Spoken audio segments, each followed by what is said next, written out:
Everyone, hello hello hello viewers, कैसे हैं आप सभी लोग। तो मैं आज भूपेंद्र मेहरा कुछ नया लुक के साथ यूट्यूब में पहली बार मैं बिना मूंछों के और बिना शेविंग के अपने ब्लॉग बनाने आया हूं। तो मेरे कोई भी वीडियो आज तक ऐसा नहीं था जब से मैंने यूट्यूब चलाया। ये पहली बार मैं यहाँ पे क्लीन शेव के साथ आप लोगों के सामने पेश हुआ हूँ। और आज का जो टॉपिक है वो बहुत ख़ास होने वाला है हम सभी नई युवा पीढ़ी के लिए और हमारी सोच के लिए। तो इसकी शुरुआत मैं करता हूँ इस गाने से। हाथों की लकीरों में लिखा है तेरा मेरा दिल का रिश्ता है। हाथों की लकीरों में लिखा है तेरा मेरा दिल का रिश्ता है। जी नहीं, ऐसा कुछ भी नहीं होता। आप ये वीडियो देखिए। जाते हो पंडित के पास में, जाते हो टिप्पणा दिखाने के लिए, महाराज के पास में जाते हो, संत के पास में जाते हो कि हमारी किस्मत क्या है, हमारा हाथ देखो। भाई साहब, जिसके पास हाथ ही नहीं है तो उसके लकीरें कहाँ हैं, उसकी किस्मत कहाँ है, कहाँ है उसकी हृदय रेखा, कहाँ है उसका भाग्य रेखा, कहाँ है उसका जीवन रेखा। बंदा खुद स्ट्रगल करता है, खुद मेहनत करता है, खुद से अपनी हैबिट्स बनाता है, पाँव से वो सारे काम करता है। अब पाँव पे तो उसके रेखाएं हैं नहीं कि उसका कोई किस्मत यहाँ पे साफ साफ हो जाए। इसलिए आप लोग जीवन में कभी भी भाग्य के भरोसे नहीं रहना है। और एक कहावत है, भगवान भरोसे बैठा है, तो भगवान भरोसे भी नहीं बैठना है। हम भगवान की पूजा सिर्फ अपने मन को शांति, अपने आसपास के माहौल को अच्छा बनाने के लिए करते हैं। भगवान, अब किसी को लगता है वो सपोर्ट करते हैं तो बहुत अच्छी बात है, श्रद्धा बनाए रखिए। भगवान पे श्रद्धा बनाए रखना भी एक अच्छी सीख है, अच्छा रास्ता है और इससे हमारे मन को शांति भी मिलती है। और जिसको अपने कार्य पे भरोसा है कि भाई मैं ये काम करूँगा तभी मुझे ये मिलेगा, तो कार्य पे भी ध्यान दें। भगवान पे भरोसा करने वाली ये कार्य पे भी ध्यान देना पड़ेगा, कार्य करना पड़ेगा। जिसके पास हाथ ही नहीं है तो उसके तो हाथों की लकीरें ही नहीं हैं, तो उसका कहाँ किस्मत है। हम लोग तो पंडित जी को दिखाते हैं, भैया हमारे हाथ देखो क्या हो रहा है मेरे जीवन में, बहुत ही उथल पुथल मच गया है, जीवन चक्र बदल गया है, काल चक्र आ गया है। ये सब बातें करते हैं सिर्फ ये हाथ की रेखाओं से। लेकिन जिस बंदे के पास हाथ ही नहीं है तो देखिए, तो वो भी कर रहा है, उसकी तो किस्मत और अच्छी हो गई है। देखो, जिसके हाथ नहीं, वो यूट्यूब में सब जगह वायरल हो गया। माना उसको कष्ट है, दुख है, बहुत ज़्यादा परेशान है, लेकिन उसके पास तो रेखाएँ नहीं है, लेकिन वो बहुत ज़्यादा आगे बढ़ चुका है। उसने मेहनत करी है, उसने पाँव से हर चीज़, नहाना धोना, पाँव से कपड़े भी धोता है बंदा। उसका सेल्फ एक कॉन्फिडेंस देखो आप जीने का।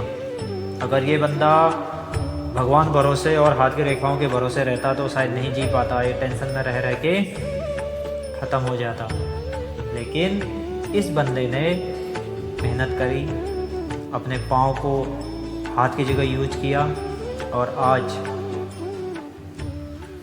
सोशल मीडिया में तो फेमस है ही है। उसके अलावा वो अपनी दिनचर्या को कैसे न कैसे आगे बढ़ा रहा है। देखो, हाथ नहीं है, यह एक बहुत बड़ा दुख है, एक कष्ट है हमारी ज़िंदगी में। इसलिए मैं नई पीढ़ी से एक ही बात कहना चाहूँगा कि आप भगवान के भरोसे, भाग्य के भरोसे या फिर कोई सट्टे के भरोसे, कुछ चमत्कार के भरोसे मत बैठिएगा। काम आपको करना पड़ेगा, मेहनत करनी पड़ेगी, तपना पड़ेगा, तब जाके कहीं अपना भाग्य खुद बन पाएगा। भाग्य हमको अपना खुद बनाना है। और हम लोग बहुत ज़्यादा विश्वास करते हैं चमत्कार पे कि यार ड्रीम 11 में 1 करोड़ पे जीत जाएं, यार हमारी लॉटरी लग जाए 2 करोड़ की, यार मेरा भी लग सकता है ड्रीम 11 में, मैं भी जीत सकता हूँ, यार मैं भी जीत सकता हूँ लॉटरी। लेकिन आपको पता है ना कितने उसमें कितनी लॉटरियाँ कटी होंगी, हज़ारों करोड़ों, और कितने वो ड्रीम 11 चल रहा है जुआ, एक करोड़ों टीमें लगाते हैं लोग उसमें, करोड़ों, उसमें से एक आदमी जीतता है। 2 करोड़ टीमें लगेंगी, 2 करोड़ लोगों में से एक आदमी जीतता है। इसलिए कह रहा हूँ कि भाग्य के भरोसे, चमत्कार के भरोसे नहीं रहना है। जो हम करेंगे मेहनत वही फाइनल है। अब 2 करोड़ में एक आदमी, यानी कि 1 करोड़ में आधा आदमी, क्या परसेंटेज है? अगर आप भी सोच रहे हो कि नहीं यार वो एक आदमी मैं ही हो सकता हूँ 2 करोड़ में, तो यह आपकी मूर्खता है। मूर्ख हैं वो लोग जो ये सोच रहे हैं कि 2 करोड़ में से जीतने वाला एक बंदा मैं ही हूँगा, यानी कि 1 करोड़ में आधा, 2 करोड़ में एक आदमी का एवरेज। कोई जीते या न जीत रहा है पता नहीं, फिर भी आपको उम्मीद है कि यार 2 करोड़ में मैं ही फर्स्ट आऊँगा, तो जी नहीं, ऐसा नहीं होगा। आप मेहनत कीजिए, इन चीज़ों के भरोसे मत रहिए। लाइफ हो जाएगी ख़राब, डिस्ट्रॉय, ख़त्म, बाय बाय टाटा।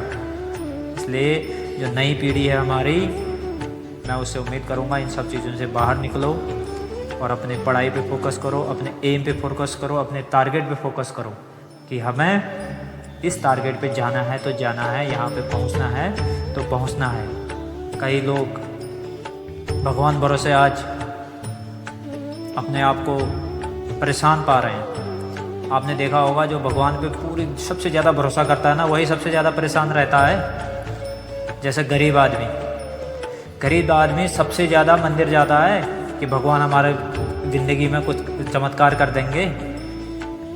अब जहाँ पे 1 करोड़ में से एक आदमी को चमत्कार हो गया तो उसने कह दिया भाई हमें तो भगवान की कृपा से हो गया है, बाकी 99,999 लोगों को क्या हुआ।